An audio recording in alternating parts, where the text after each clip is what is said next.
Hi there, this is Sherry Hayes with MomDelights.com, and today we're going to talk about systems that will make homeschooling easy. I know easy homeschooling is an oxymoron, but we're going to try our best. So today what we're going to talk about are systems. Now our motto is to add method to the madness. Now that's from a quote by Shakespeare where he said, "Though this be madness, yet there is a method to it." Right? So if you're crazy enough to homeschool, you still got to have a method. Okay, physicality to your plans. Then you've got to add physicality to your plans. You can have plans, you can have materials, you can have everything, but in order to keep it all together, you have to have something physical to touch and to see in order to implement those plans every day. It's one thing to say, hey, you know what, I think this year we'll study U.S. history. And then, yeah, you get a whole bunch of stuff together and then you sit down on the first day and you say, okay, kids, let's do something. And it doesn't happen. Okay. So what I do, I have to have something to touch and see because I'm so creative. I can come up with a million fun things to do and I get so excited and enthused and I make my lists and I'm having so much great fun. And then I realize, in order to do this every day, I'm going to have to split it up into parts and we're going to have it to where we don't spend the whole day just reading one book, which we could do that very easily, especially if it's something we're interested in. But we're still going to have to learn all those different areas that we talked about, and I'm going to have to intersperse those in somehow. So the only way I can do it for my brain is to have something I can touch and see. And this is especially true for those of us who have a lot of little kids, because you know that on Monday morning when you're trying to get back into the swing of things, somebody's going to have a cranky attitude. Somebody's going to have a stomach ache. Somebody isn't going to like the breakfast. Something's going to break or something. I'm not trying to give a picture of doom and gloom here, but these things are real life things that happen, especially when you have a lot of people in the same house. Okay, so that when you finally sit down to do the things you need to do, your mind can go whoosh, like a white sheet of paper. I can't remember what we're supposed to be doing. So if I have something I can touch and something I can see, I can say, what are we doing now? Okay, I've got this book from this basket. I know what we're supposed to read. I've got an SOP. It tells me what to do next. And then I can go to the next thing and the next thing and the next thing, and then we're on track. We get it done. No matter how the devil is trying to mess with our lives, Jesus gives us the victory, right? And so there are some other things that, well, as far as things that I can touch and see, things such as baskets and bins, charts, sticky notes, books, assignment sheets, washi tape, table of contents, and SOPs. Okay, so these are all tools that I use to help me have something touch and see so that I have a method to my madness. Now, we're going to go through this list little by little, and I'm going to try to show you ways that you can use these tools to help you stay on track. The first thing I'm going to talk about is a basket or a bin. This is a basket I picked up at the Goodwill a number of years ago. Now I know it's out of style, I know it's not farmhouse, okay, but I think it's cute still. And so this is what I keep my library books in that I'm interested in using with my kids. This kind of a basket is what you need to have. Now we know a lot of people talk about the morning basket. Pam Barnhill talks about it. And that is so smart. I've seen it over and over again. I started using baskets like that about 20 years ago. Having a basket, I realized that, well, what would happen is I would sit down and I would have like a group time, a read aloud time we called it, and I would always have a nursing baby. And I usually chose a chair that had a rocker to it or something. And so sitting there, I always would need to have my materials close to me because I couldn't get up and down with the baby, especially if the baby fell asleep on me. So I would have a basket next to me, and I would fill that basket with the materials that we would need for read aloud time. So that's where that started. It was about 20 years ago, and I think it's an idea that everybody had simultaneously because it really works.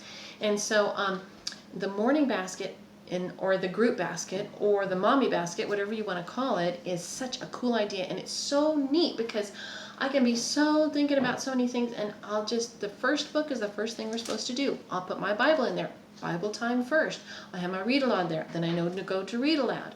And I'll maybe have my folder with my handouts in there next, and so I'll know to do that. and it just helps keep me going, helps keep me straight when everything's been confusing that day. And sometimes morning time doesn't happen in the morning, does it?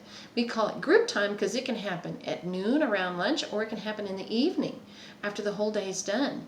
And that's okay. This is our day. This is the way we do it. Organize it how it works on your family. And I always have the goal to have the group time, but it doesn't always happen first thing. But that's all right. That's all right. As long as I can have peace, as then we have a peaceful environment and Mom's not frazzled. I have had to learn. God's been training me to learn to trust Him for each day, no matter what it looks like. Okay, so that's that. Now, as for charts, I like to create charts because charts help me to kind of have the big picture, but in little, we talked about last time, put it in a nutshell.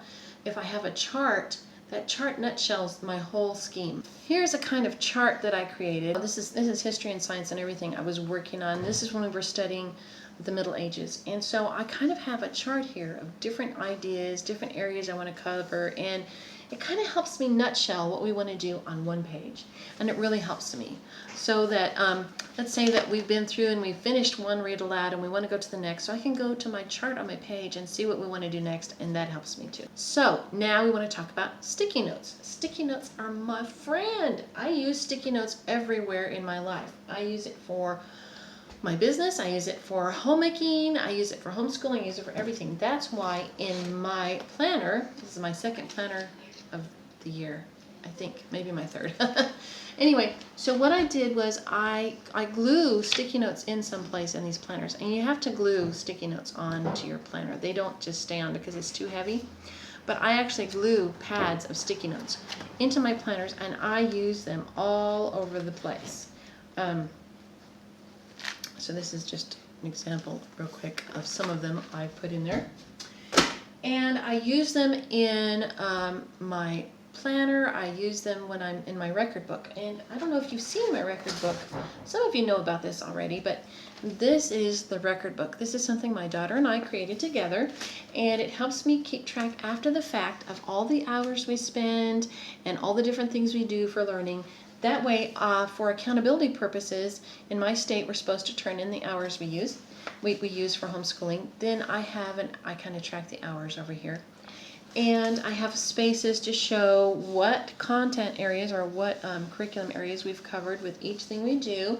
And I have the amount of hours, and I use initials to show who was doing the activity, and I write the details of the activity here, and then I write notes down here. I also use sticky notes, and I change from page to page to remind myself of different things I have to remember. It's another way to keep track of your life. It's another tool to use. I usually try to put it in a place where the next day when I'm looking at my day, I can see, oh, for homeschooling, okay, I need to print out a worksheet for so-and-so. I can't forget to check on so-and-so's work in this area. I got to look for something for so-and-so to do in this area because they had an interest or they're out of work in their book or whatever. And so if I have a sticky note, that helps keep me in track. It reminds me I've got to do this. So that's something I definitely use.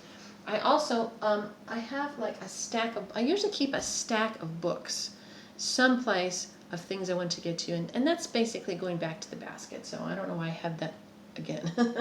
Okay, and then assignment sheets is something so very important. And I want to show you a filled out assignment sheet. This is an example of an assignment sheet that I've been using recently. I change them out all the time. I'm always improving or changing it according to the season we're in. Right, this was the one that we've been using recently for my little girl. And one thing I do is I write in and I put a little box in every area so she can check it off.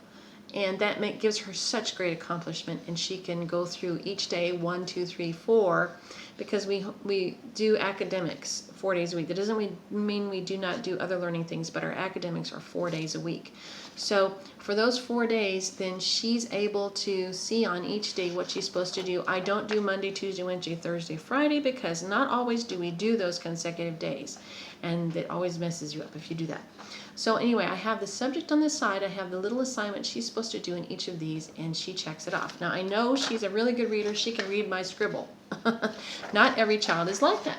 So what I suggest is I have created these things, and they're going to be on my blog for free download. And these are bigger spaces for you to write. So you can write bigger for your children. You can write manuscript. You can use washi tape to differentiate each area so they don't even have to read it. Or you could just use an initial with a box, depending on your child's age. And you may not need these subject areas. So I have one where I don't have the subjects. And you could just say a different workbook or a different book they're supposed to read. You could actually put that book name here and then just have the page numbers. And they could read that and then check it off, or whatever you need to do. This is for you. And at the bottom, you can like write some little note to them, or something, just use it for something fun, or something you want to remember, or something you want them to remember. And this is something that you can use, and it's free. So assignment sheets, I can't tell you how much they set you free. If your children know that besides group time, as soon as they get this work done, their time is their time, and they can have free time, it will motivate them, and they'll start doing their work before you even have the breakfast dishes done. Before you wake up in the morning, they'll be at the table doing their schoolwork because they want free time. This right here will help set you free to do that.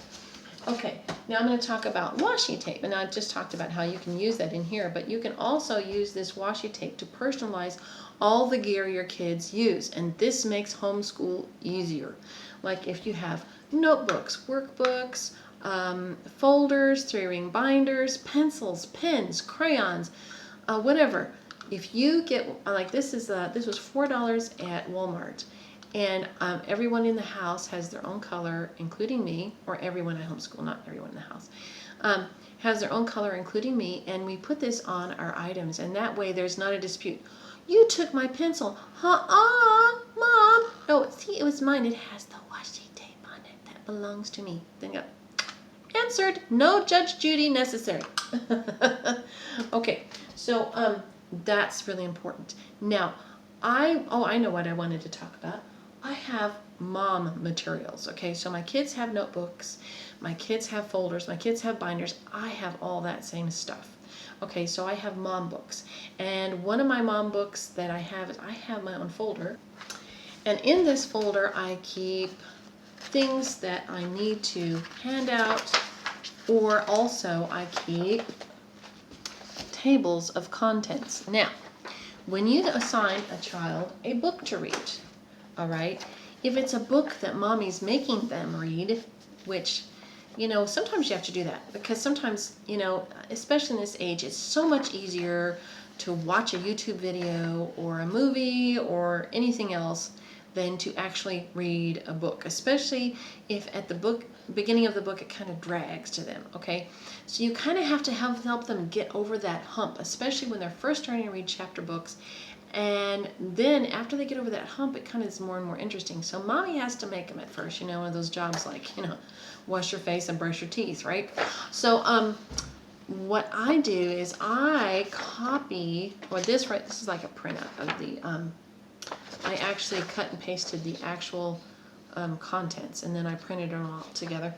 But anyway, when I do a read aloud, I use a table of contents to check off. When they have a silent read or self-reading book, I will keep track of where they are by checking it off on the table of contents. Or I'll hand them a table of contents and I'll say, hey, as soon as you read a chapter, check it off. And then I have them do an oral narration. Usually at first you have to do that because they probably aren't writing as well as they are reading.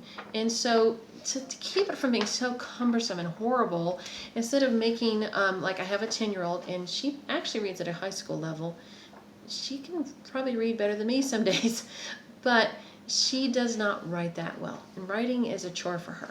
So after every 3 chapters, or every chapter, she's reading actually Wilburn Wright by Quentin Reynolds. And so after every chapter, she loves this book. At first, she didn't want to read it, blah, blah, blah, but she pushed through, and now she loves it. And every chapter, she talks to me about what's happening. And she loves it. Oh, Mom, I love this book. You know what happened today? Oh, poor Wilbur, and stuff like that. So she likes it a lot. So, but having the chapters to tick off really helps you keep on track. So I keep that stuff, like I said, in my folder. And I'll show you my binder.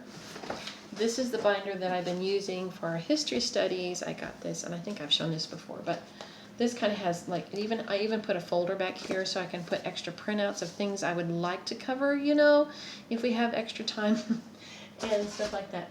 So the last thing I want to show to you is like the most important thing I think that will help you keep on track every day, no matter what you're doing. And here it is, the SOP. SOP stands for Standard Operating Procedure. And this is something I learned when I was in the Army. You see, the Army has a lot of people doing a lot of things all at once, and sometimes when some person is not available, then the next person has to take over sometimes a very technical job. And in order to get the job done right, they have someone write an SOP, a standard operating procedure for that job, so that even if the primary person, and in time of war, I mean, they could actually get killed. And so someone would have to take over. So if you have a standard operating procedure, the next person can take it on, they can read through it, and they can know what to do next. It's usually done in steps, and they know the first step, second step, third step, like that. Well, I got to tell you, sometimes when you're homeschooling a lot of kids, and even just getting up on Monday morning and getting breakfast done can seem like you're in a war zone. So, so in order to get myself back on track, I will go to my SOP. I usually have it written in my notebook, like basically what I want to do every day. Oh, actually, I can show you what that looks like. Here is my current SOP. And you can see I have day 1, day 2, day 3, and day 4. And what's in here is the basic outline of what we're going to do each day. And here's another example of one of those charts. Then I have group, online, self-reading, notebooking, and catch up and share. And then I have for all those different people. Here's the according to day. Here's according to the persons. So that way I know what everybody's supposed to be in all times. And I needed this. I needed to organize this. So day 1 I have Bible, history, language, arts, science, and math. I have that for everyone for each day. So you can see this is my SOP of how each day is supposed to go. So you can see how important that would be. Now, I've made it kind of fun by putting it in this little sheet. So I'm going to use this from now on myself. But anyway, this is the focus. Like, what is our focus in the morning? What are we trying to do? You can write that right there, and that'll jog your brain. And you can see nothing. If you don't have time to read anything else on this page, if you look at that, you go, oh yeah, I remember now. So, and then right here are some materials. What materials are you using in the morning? Let's say that something happened and your basket got messed up, or you got scattered, or you were doing some planning or something and it was all over the house. Well, this will help you gather your materials back together. Okay, this is the routine. How are you going to do this? How are you going to go about that each time? And the routine, what I suggest is that you put the priorities for your group time on the very top, and that after that you list the peripheral things, such as if you're going to do your Bible and your history reading and science reading maybe in the morning, make your main reads at the very top, and then your peripherals, such as reading poems aloud. We are also trying to read through Shakespeare play, so that would be one of our peripherals. We put, if we have time, we can get to that, and that'll be an extra thing. Or let's say you want to watch a YouTube video, then you would put that lower on the list. So an SOP can really save your life, and I have these available in all different areas that you could print off and use in whatever you're trying to do with your kids.